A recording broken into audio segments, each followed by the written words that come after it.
Right, welcome back. Glad you're still with us. Beautiful music over there, of course, getting us into the mood for Friday. But now we have to do turn it down a little bit, just a little bit, not too much. And of course, we want to talk about matters governance, and of course, in association with the young people. And you know, right now I am joined by Anthony Manyara, and he is the chair of University of Nairobi Students Association, and of course, the chairman of Kenya University Students Organization. Thank you so much for joining us today. Now, when it comes to governance, and you know, like we always hear this term that youths are the leaders of tomorrow. First of all, what do you say to that? Do you agree with that? That we should wait until tomorrow for us to take up leadership positions? First of all, thank you so much, Winnie, Terrible. for this auspicious kind of platform. Okay. I would like to say that youths are not the leaders of tomorrow. Okay. Youths are the leaders of today. So it's just a transition of today to tomorrow. Although youths owes a lot of hope and tremendous potential. Yeah. So we can say generally there are people who are really being prepared for tomorrow. So youths are leaders of today, and still they are leaders of tomorrow. Okay, all right. Just a matter of preparation, preparing them sure. today for tomorrow. Yes. All right. Now, why is it necessary, in your own words, to entrench, you know, leadership and governance, especially in young people, given that they make up the bigger population here in Kenya? I would say that in Kenya currently we have existing leaders, and the greatest problem that we have had before is that that transition between young people becoming also leaders, taking the positions that were taken by these older people. But definitely we have very many youths who have come up in the limelight being leaders, matters of governance. You realize that most of them are molded in the universities, like myself now. If you look at my journey, all the way from a mere class rep, coming to a school rep, coming to a governor, College of Architecture and Engineering, coming all the way to be the chairman of the University of Nairobi, going to be in charge of 71 universities in Kenya, both public and private, being the chairman of all those universities in Kenya, as well as now currently, just last week, I was nominated the interim chairperson of African Union University Students Organization. So you realize that these positions, they are not fixed. Sometimes students have that transition. They take just taking the mantle. No one will come and tell you, hey, take this position. It's just about how aggressive you are, what kind of ideologies you subscribe to. Mostly those kind of issues. Because most of the time it felt that youth nowadays, you just wake up in the morning and think, you know what, I am supposed to be there, not knowing that it takes progress, it takes time for you to be where you are. Well, everything is challenging, if I may say. There's nothing that comes on a silver platter. You have to work hard for it. There should be that process, and you should show a lot of commitment, zeal, zest, and gusto. You should show a lot of you know, resilience. You should be able actually to transform that vision or rather dream to reality.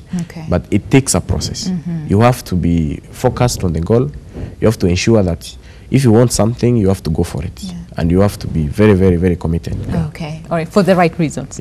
Because we know that you realize that even like myself, I am an architectural student. Most of the cases people will ask, how do you manage all these things? To balance. You know, because I'm a senior actually architectural student for the year. And leadership takes almost all my time. And for those people, very many people know architecture is a very demanding course. So it's just a matter of priorities, how you balance things, how committed you are, that sheer will.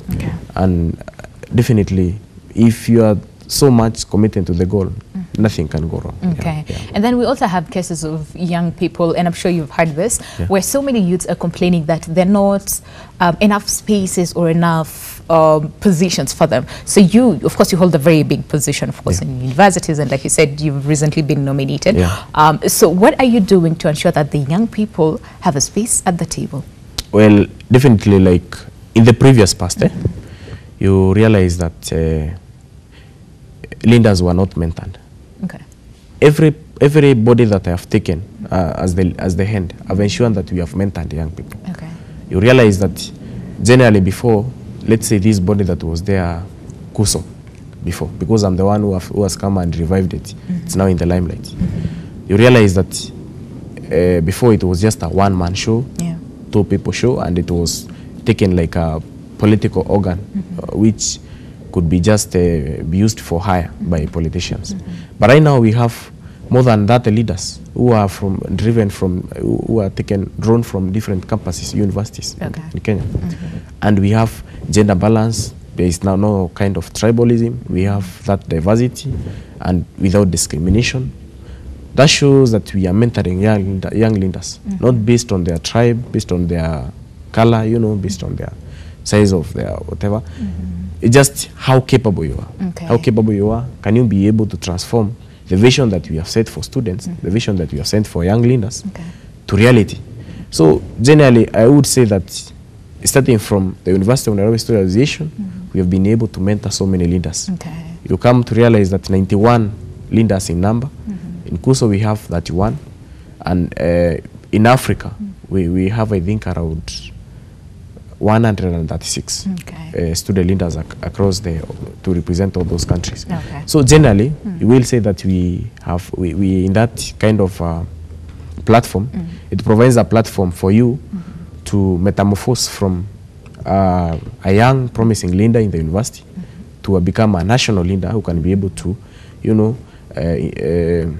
contribute to nation building, contribute to Africa as a whole, implementation of the 63 SDGs, you know, those kind of things.